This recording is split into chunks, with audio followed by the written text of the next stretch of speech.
How can one country be ruled by two completely opposite ideas? On one hand, a revolutionary who celebrated chaos. On the other, an ancient sage who demanded absolute order. Well, that's the giant contradiction right at the heart of modern China. And today, we're going to unpack what that really means for its power and for the world.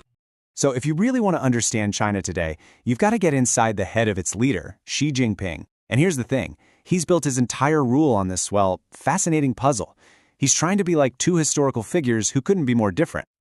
So you've got Mao Zedong, right? The chaotic, revolutionary founder of communist China. And then you have Confucius, the ancient sage of harmony and order. Figuring out how they smash those two together, that's the real key to understanding China's power game today.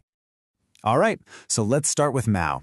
This guy was a revolutionary through and through. He didn't just tolerate chaos, he loved it. He literally wanted to turn the world upside down. He even took inspiration from the mythical Monkey King, the one who could just wreak havoc in the heavens. For Mao, all that disorder, that was a good thing. It was creative. And then you have Xi Jinping, and his vision is, the polar opposite. It's all about stability, top-down control, making sure everything is predictable. Any little thing that's not controlled, that's a huge threat to the system he's building. So this contradiction you see in the leadership, it's not just personal. It actually gets baked into the state's official ideology. And what you end up with is this wild mashup of two worldviews that honestly shouldn't fit together at all. Think about it. The Communist Party is, built on communism, right? That's a philosophy that says history moves forward through constant struggle. But then, Xi Jinping goes and embraces Confucianism, and that's all about keeping things exactly as they are, stable, fixed hierarchies. So one idea is all about tearing down the old system, and the other is about worshiping it. How does that work? Okay, so here's the big takeaway. This isn't about making philosophical sense. It's not supposed to be consistent. It's all about power. The state just takes whatever it needs from China's past, doesn't matter if it's revolutionary or ancient, as long as it projects national greatness, and most importantly, justifies the party's total control. So, that leads to a big question. How does a state built on such a massive contradiction actually keep everyone in line? Well, it uses a very sophisticated, very modern toolkit of control. Let's start with an image so powerful it is completely banned in China. The Tank Man. You've probably seen it. Now, why is it so toxic to the government? It's not just about the one guy being defiant.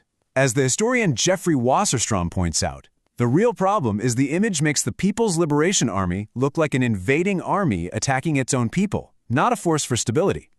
So to make sure an image like that never ever goes viral again, the state has developed this really clever three-part censorship strategy. A scholar named Margaret Roberts broke it down, and trust me, it's way more advanced than just blocking a few websites. Okay, so it breaks down into 3 F's. First, there's fear. That's the old school method, right? Over threats, punishment. Then, and this is key, there's friction. They make it a total pain to find anything they don't want you to see. Sure, you can use a VPN to get around the Great Firewall, but they make it so slow and unreliable that most people just give up. And finally, there's flooding. They just fill the internet with so much pro-government noise and distraction that it drowns out everything else. So when you put all this together, this really complex system of control, you get a society that doesn't neatly fit into the dystopian stories we grew up with.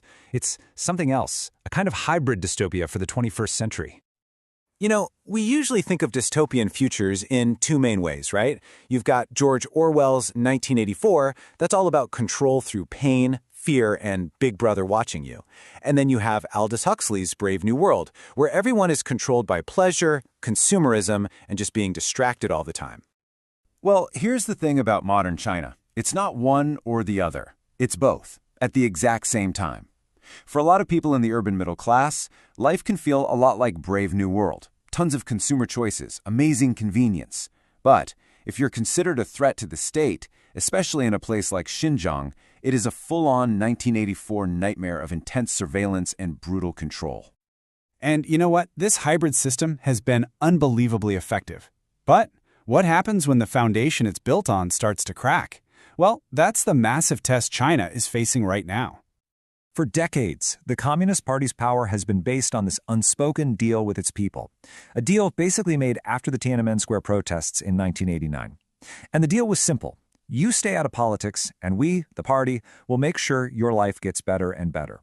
We'll deliver prosperity. We'll deliver all the consumer goods you could want. But here's the catch. That economic engine, the one that powered this whole deal, it's slowing down. For the first time in a generation, that promise of a guaranteed better future, it's not so guaranteed anymore. The party's side of the bargain is starting to look a little shaky. And that leaves us with the most important question of all. The entire social contract was a simple trade. We give you prosperity, you give us control. So, what happens to the party's grip on power when it can't hold up its end of the bargain anymore?